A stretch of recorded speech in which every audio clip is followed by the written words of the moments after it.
So great to be with you guys. I flew out yesterday. I got to I'm staying at Mike's place. We're sitting there watching a Don James documentary that Mike put together. And then for those of you that may be familiar with college football, Husky sports, we got a dagger to the heart last night.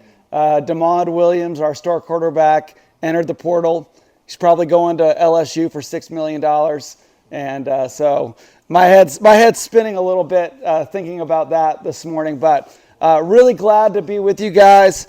I'm gonna get right into the talk that I want to share with you, and it's titled "Every Man Needs a Band of Brothers."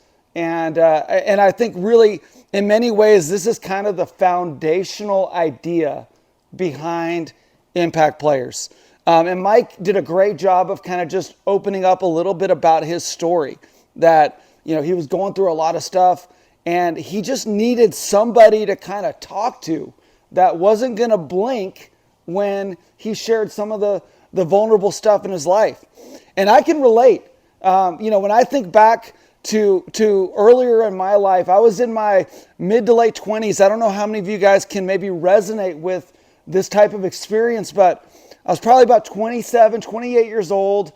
I'd been married. I had a little daughter at home. I was trying to get my career going. I was running 100 miles per hour, trying to, be a husband, a father, a leader. I'm trying to do all these things.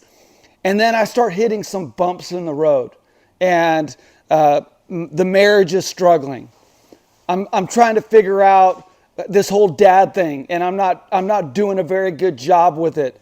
The ministry that I was working for at that time started running into some problems there, and I had this like terrifying revelation, and it was this: I don't have any friends. Now, like, it hit me like a ton of bricks, because like I grew up, elementary school, lots of friends, high school, lots of friends, college, lots of friends, even seminary, had some few friends when I was there. But then I'd moved to a new city.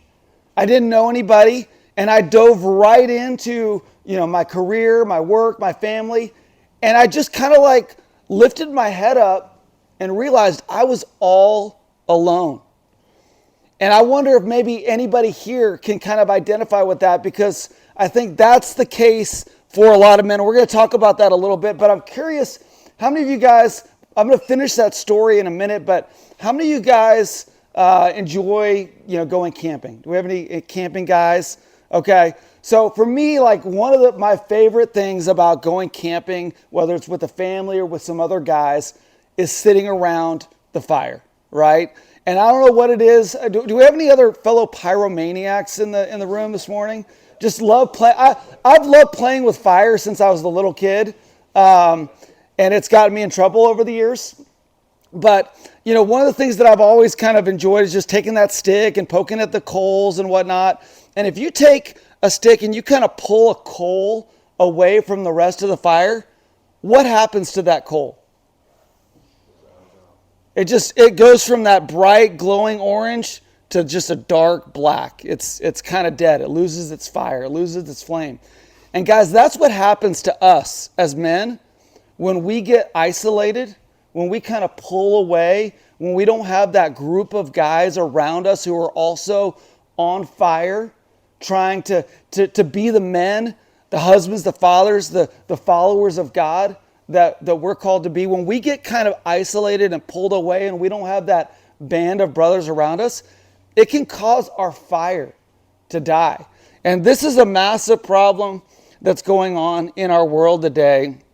And, you may have even heard that there is an epidemic in our country right now called loneliness. The health services, National Health Services have deemed this an epidemic. 63% of men in our world today, or in our country today, are experiencing what is considered chronic loneliness. So when we look around this room, you're talking about 2 out of every 3 guys is experiencing some of the symptoms of chronic loneliness. So what does that look like? Do you see this in yourself or others? So I'm just going to ask, let me just get a few people read one line from the list of description of chronic loneliness. Just if you can see the screen, read it out. Inability to connect with others on a deeper, more intimate level. Many acquaintances, but no close friends. Feelings that get no one gets you. It's overwhelming feelings of isolation even when surrounded by a large group of people.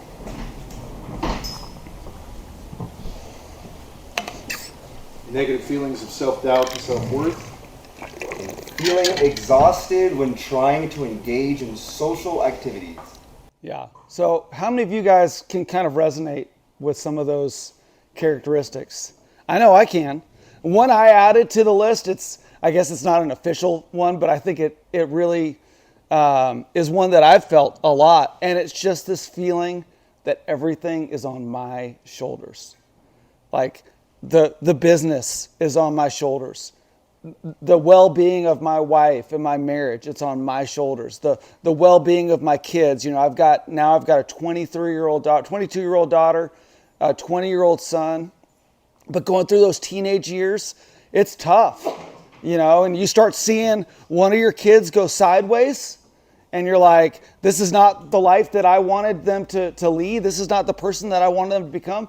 And that weight just gets so heavy.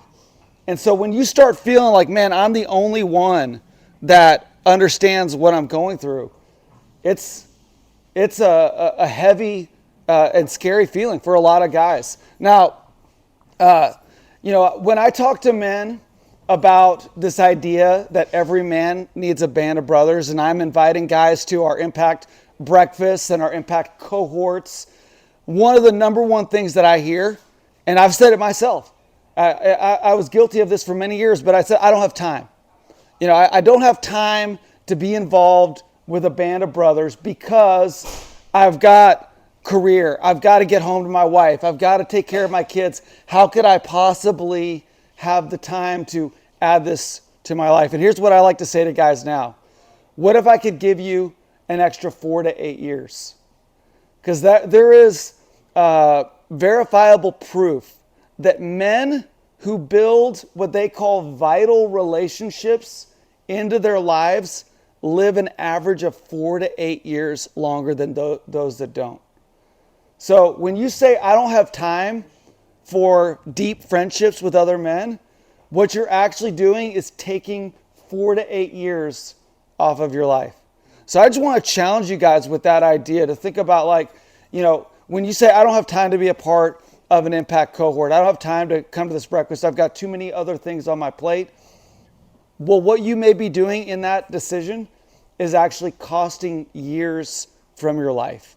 And so I want to just invite you to really think about how powerful this could look like in your life. So one of the things I've kind of observed just looking around this room, I see a number of younger guys. I'm so excited to see that. It's one of the hearts of Impact players is to have a multi-generational type of men's group, because younger guys, you need to be around more mature men who've been where you want to go. And for a lot of our more mature men, they want to invest in younger guys. They're just looking for an opportunity to do that. But I want to say, especially to those of you younger guys, there's a saying that I believe is a lie from the pit of hell.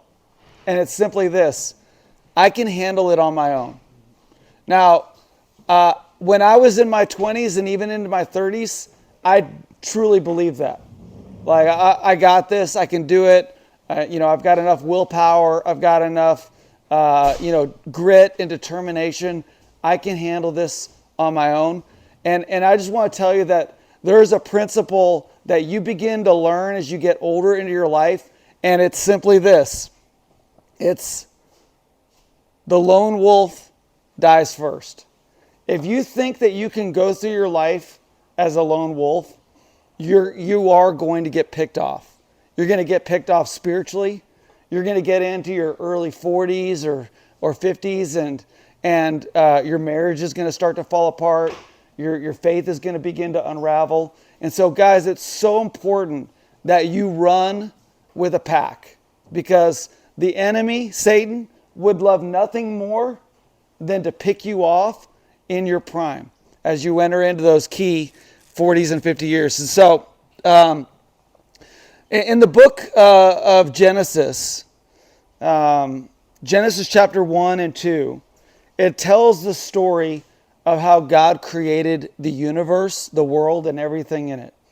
And it's kind of an amazing description of how God created the world, that he began with nothing and he created the light.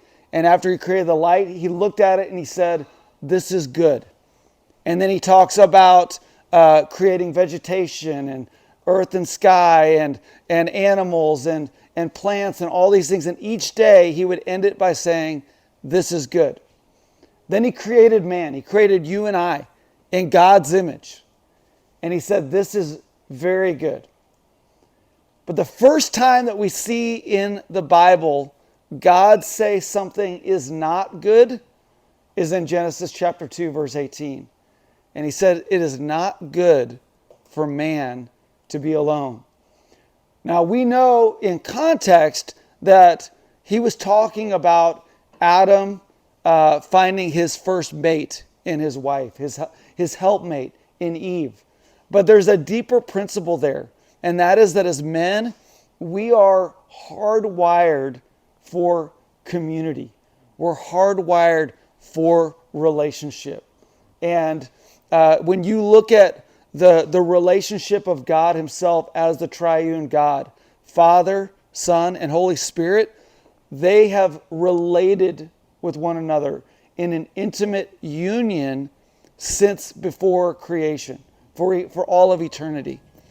And that's the way that God has created us in his image. And so men, when we don't have those deep, intimate relationships with other men, other brothers, we are missing out on a part of the humanity that was created in God's image. Too many men love the idea of having a band of brothers. Like, honestly, like if I ask a guy, do you think it's important to have a band of brothers? Every guy I talk to says yes. And then I say, do you have one? And they're like, well, not really. Okay, what's the problem? Too many men love the idea of having a band of brothers, but are not willing to put in the work in order to build it. And so I want to talk a little bit about what that looks like this morning. So, how do we forge a band of brothers? You're not going to just fall into it. You've got to forge it. You've got to push yourself into it and make it happen.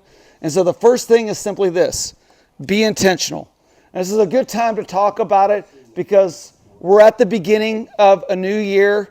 New Year is a time for resolutions. It's a time for reflection on your life. Who am I? Who do I want to be? What do I want this year to be about? What do I want my life to be about? And, you know, I can't tell you how many times in just the last 3 or 4 days I've heard people say, oh, we all know that all of your resolutions are going to go to pot by February. All right? But I want to just tell you, it doesn't have to be that way.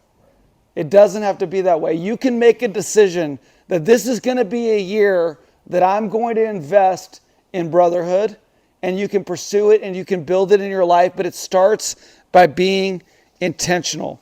You know, and I was a youth pastor for many years, and I used to say when recruiting volunteers to our ministry, we're just looking for guys that are fat, faithful, available, and teachable. It's a great acronym, right? But who really wants to be fat when they could be fit, right? And what I've learned is when I talk to most men, most men that I talk to, that A word is a real problem for them.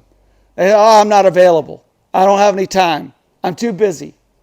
And as a result, I can't be a part. I can't serve. I can't jump into a band of brothers. I can't be a part of this monthly breakfast. I got too much going on. Here's the thing.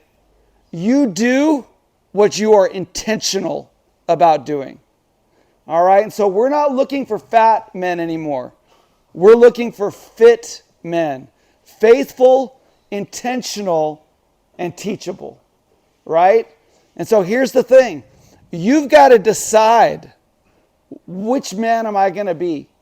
Am I going to be a man who's intentional about building relationships with a band of brothers. This guy says, sorry, I can't. I have too much on my plate right now. This guy says, this is important. I'm going to make time for it. So that's where we start, is by being intentional. I told you at the beginning of this talk that I had this realization that I didn't have any friends. 28 years old, young dad, newly married, trying to build my career. And I didn't know what to do. I didn't know where to start. And God gave me 4 words that changed my life forever. And they're very spiritual. Pick up the phone. Be the one to pick up the phone, to call a friend. Let's get together. Let's grab coffee. Come over to my house. Let's go for a walk together. Let's go for a drive together. Let's go on a trip together. Let's build relationship. So many guys sit around bemoaning the fact that nobody's calling them. Nobody's reaching out to me. Nobody's inviting me to their block party or to their fantasy football draft or whatever it might be. Dude, pick up the phone and be that guy. Be the one to initiate the relationship. And you know what? You're going to strike out. You're going to have some guys that you reach out to that you think, oh, this guy is going to want to be a good, deep friend, and he's going to flake out on you. But don't let that discourage you. Just keep pressing on until you find those guys that really want to be a part of this with you. So 4 words that will change your life. Pick up the phone. And here's 4 more words that will change your life. Guys, every time I get together with a man that I'm hanging out with for the first time, this is all I say. Tell me your story. Tell me your story. I encourage you this morning, find a guy in this room that you don't know, that you haven't met before. Grab his number before you leave today. Go get coffee or lunch together and just say these 4 words. Tell me your story. And I guarantee you, after that hour and a half of time together, you're going to walk out of that meeting going, man, I really care about this guy. I like this guy. I want to get to know him better. You know, when I met with Mike for that first time, that's all I said was, tell me your story. An hour and a half later, he was like, man, I feel like, Warren knows me better than, most people that I've spent time with. And so that's a powerful, powerful way to build true community and camaraderie. And it's just simply being intentional. Now, I want to just say one thing. We're real big about our Impact Players cohorts, and that's a group of 6 to 10 guys that gather for 7 weeks. We've got some workbooks for one of our studies called Finding Your Band of Brothers. And I know Sean and Jordan are going to be working to get a couple of those going here in the next few weeks. And I just want to tell you, joining a cohort is not going to automatically give you a lifelong band of brothers, okay? But here's the thing. It's going to put you in proximity for that to happen, all right? And so how many of you guys are married? Anybody? Okay. So we got a lot of married men, which means at some point you probably had to ask out your wife on a date, right? Now, that's a pivotal moment, right? Like Sean could introduce me to someone, a girl, and he can put me in proximity of her, but I've actually got to be the one to risk asking her out, right?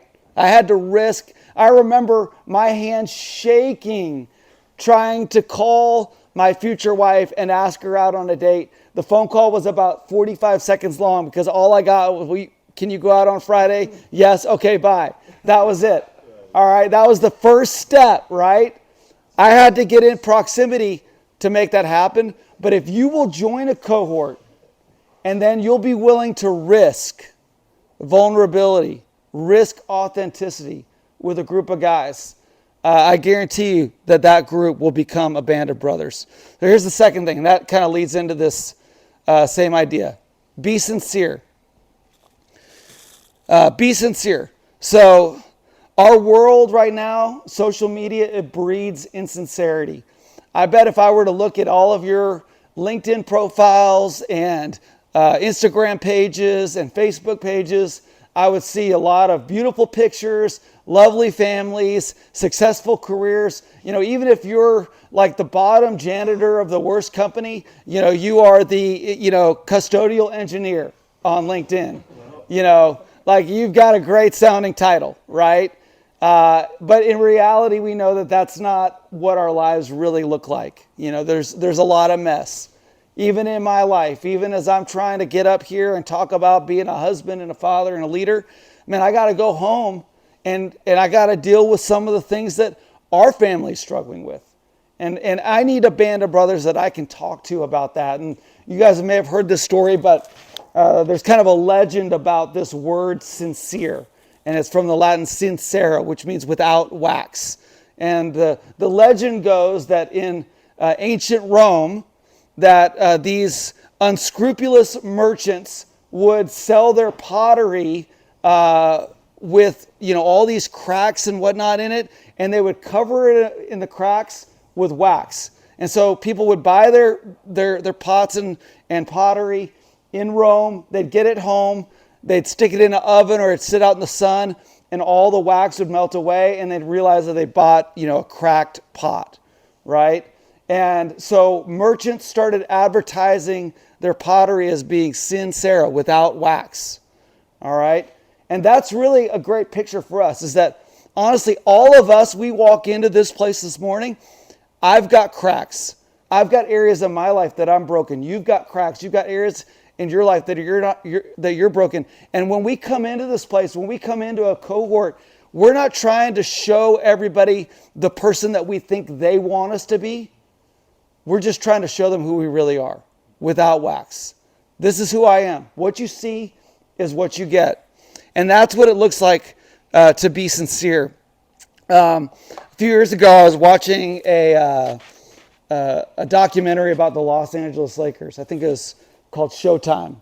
And they were talking about the 1980s Lakers, Magic Johnson, James Worthy, Byron Scott. Of course, they won multiple NBA championships during the 80s. And they're talking about this one season where they were really not doing well. And it was because Byron Scott was really struggling. And without him, the team just wasn't winning at the level that they were accustomed to winning.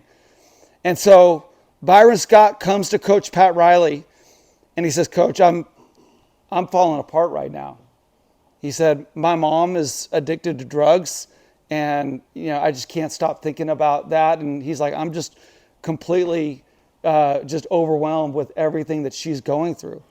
And Coach Riley says to Byron, he says, "Why don't you tell the team what's going on?"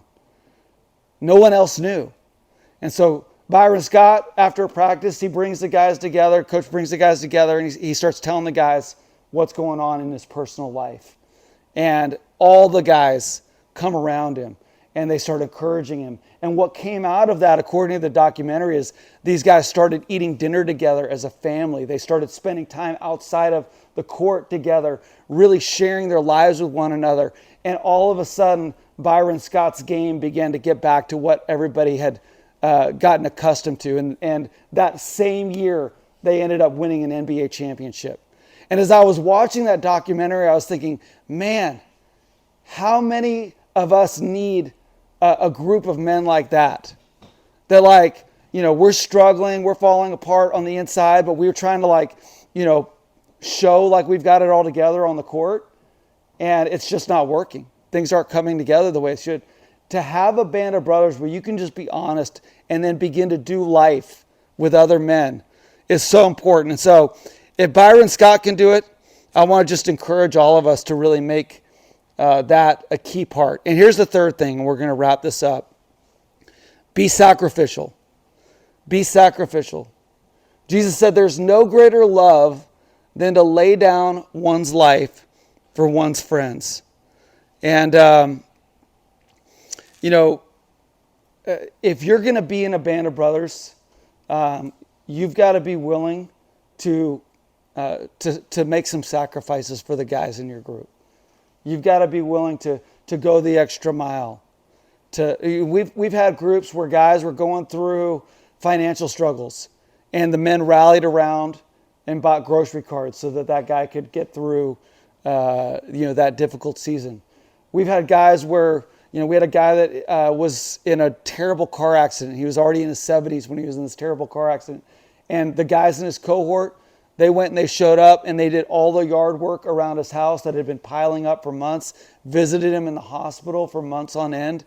They were there for him. They made sacrifices for one another. And that's what it looks like to really have a band of brothers, is be willing to sacrifice your pride, to not hold grudges, to not keep a record of wrongs, to be willing to go that extra mile for one another. So I mentioned at the beginning of this illustration the coals and the embers, the guys around the campfire pulling those coals together. And I said, what happens if you pull a coal away? That flaming red coal grows dark and that fire kind of dies. But what happens if you take that same coal and you slide it back into the fire? What will happen to that coal? It lights back up again. So if that's maybe where you're at right now, where you just feel like, man, I'm kind of dying on the vine right now. I feel like I've lost my fire. I feel like I've lost the spark in my life. Man, I just want to tell you, it's not over for you. It's not, your story's not done. Don't put a period where God's put a comma. Okay? You just need to get back into a group of men who are on fire. And that fire, that spark is going to come back. And I'm telling you, like, you're going to see it in your life. But not only that, your wife is going to see it. Your kids are going to see it. The church that you're a part of is going to see it. They're going to be like, I don't know what's going on with this guy, but his fire is back. And that's what this is all about.